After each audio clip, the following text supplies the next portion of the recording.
Un message que tu vois pas. Ton corps vêtu, l'ami qui t'abandonne. L'invisible, c'est ce qui n'est pas encore là, ce qui est déjà plus là. C'est l'écriture sur un papier magique. C'est ce qui se cache derrière la ligne d'horizon, derrière le bleu du ciel, derrière ton dos, derrière un masque. C'est ce qui se cache dans une main fermée ou dans une lettre qu'on veut pas ouvrir. C'est l'essentiel, comme le dit Léonard au Petit Prince. L'invisible, c'est nos parents qui parlent de nous quand on est couché. C'est le professeur qui, le soir, corrige l'examen qu'on a passé dans la journée. C'est les sentiments d'amour qu'on sent mais qu'on voit pas. C'est la colère et la tristesse qui nous envahissent sans qu'on sache pourquoi. C'est ceux dont on s'ennuie. Et c'est aussi le fils et la fille pour un père en prison. Et c'est un père en prison pour un fils et une fille qui souhaitent le revoir.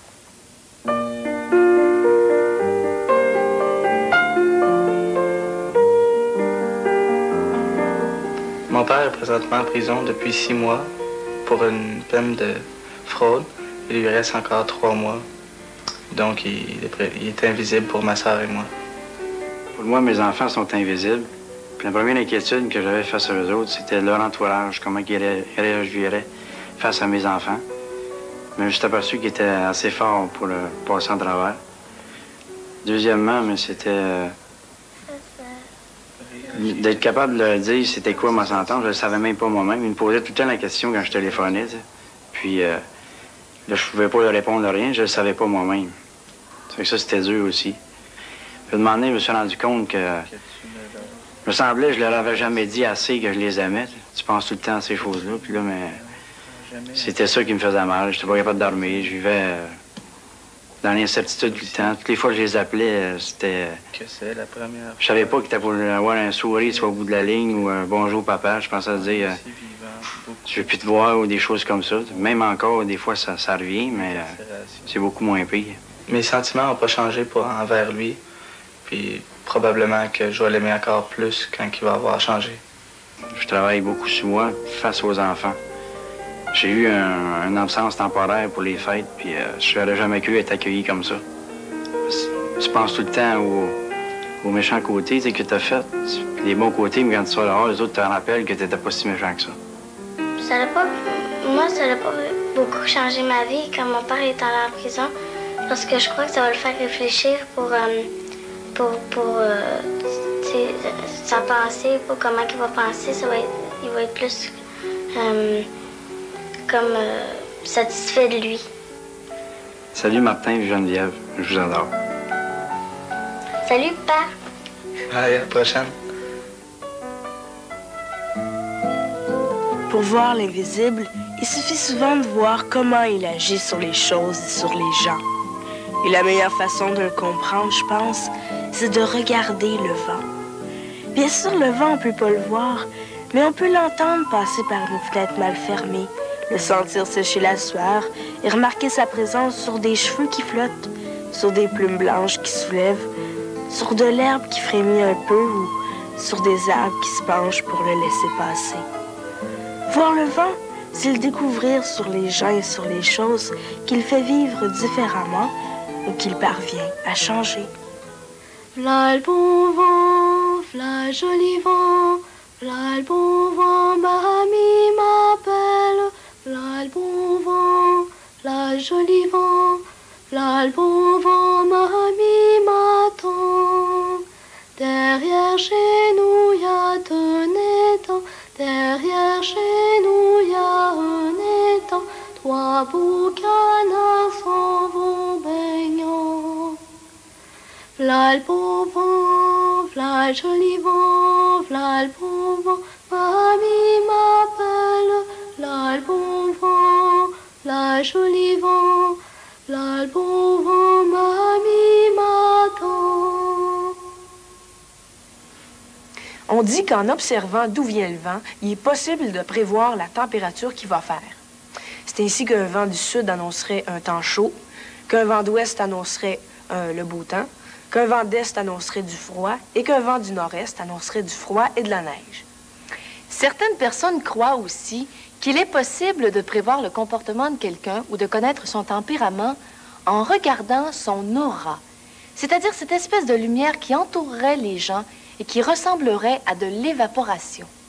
Mais seules les personnes qui auraient des connaissances particulières seraient en mesure de voir cette lumière, qui est invisible pour la plupart d'entre nous. Alain Niala, vous êtes astrologue et vous vous intéressez beaucoup aux phénomènes ésotériques.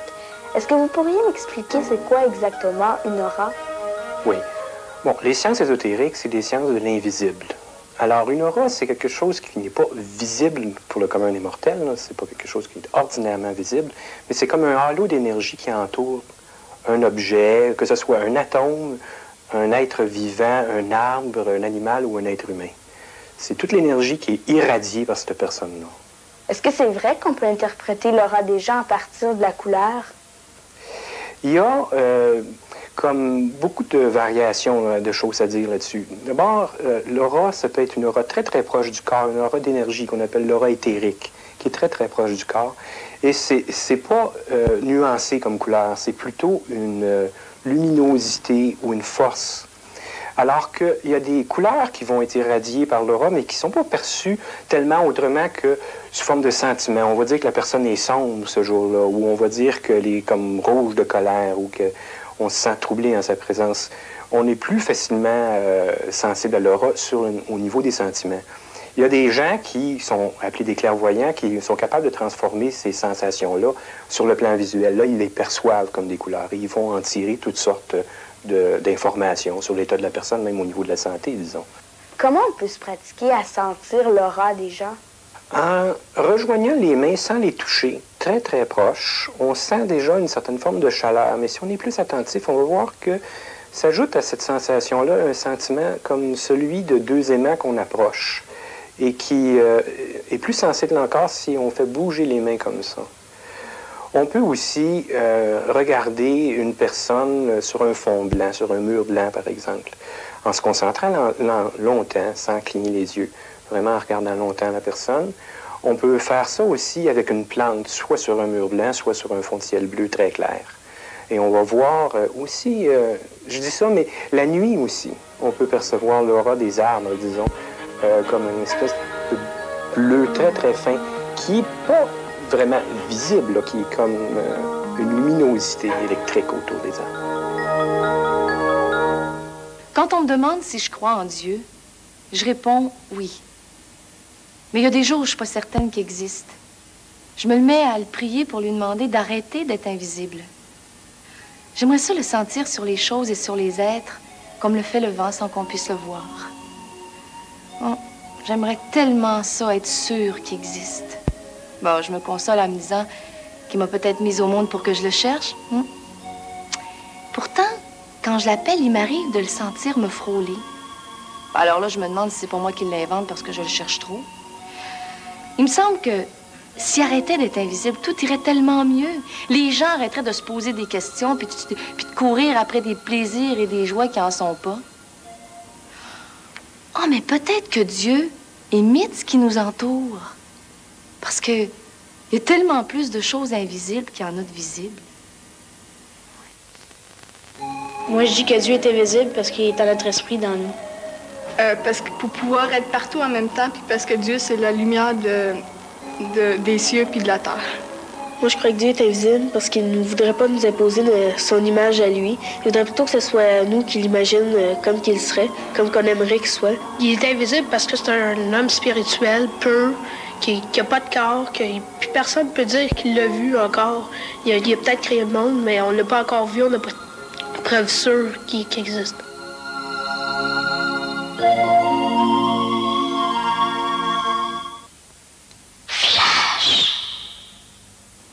Je rencontre maintenant M. Marcel Brisebois.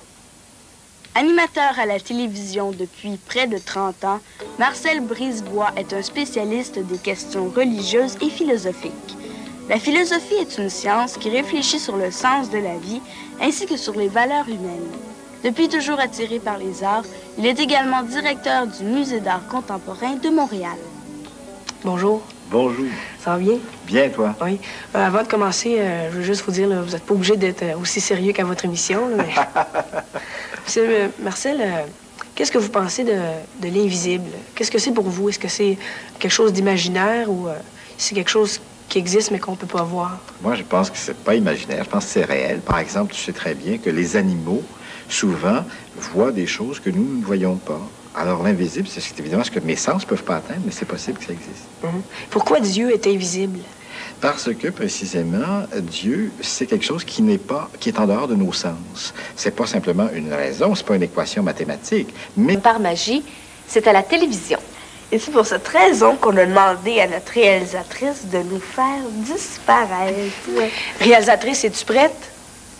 OK. All right. 1, 2, 3... Ça y est! Hey, c'est super! Hey, j'ai hâte de me voir comme ça sur mon vidéo après l'émission. Mais tu pourras pas te voir, t'es